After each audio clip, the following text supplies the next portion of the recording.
Là dove c'era abbandono, oggi c'è un parco. Arzignano ha un nuovo gioiello verde, un'area di 8.000 metri quadrati vicino al centro ricreativo per anziani.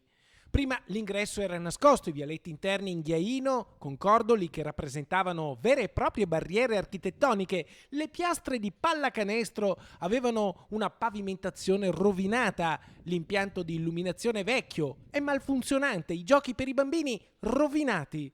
La zona era usata come area sgambettamento cani, dove la sera trovavano riparo sbandati e senza tetto. Ora, finalmente però, si volta pagina. Un parco che sarà uno spazio, un tempo, un luogo di incontro per famiglie, per bambini, per giovani, e in un contesto tra l'altro davvero speciale, perché qui abbiamo il centro ricreativo anziani, abbiamo il bocciodromo, abbiamo poi le cooperative LPV e Moby Dick. Nuova illuminazione, sistemati i percorsi, ripavimentati i campi da gioco, sostituite le attrazioni per i più piccoli. È stata anche attrezzata un'area per la mobilità degli anziani e poi, al centro del nuovo parco, ecco una scultura realizzata e donata da Manuela Bedeschi, dedicata al padre, imprenditore e filantropo, a cui un comitato spontaneo di cittadini 3 anni fa chiese che il parco fosse dedicato.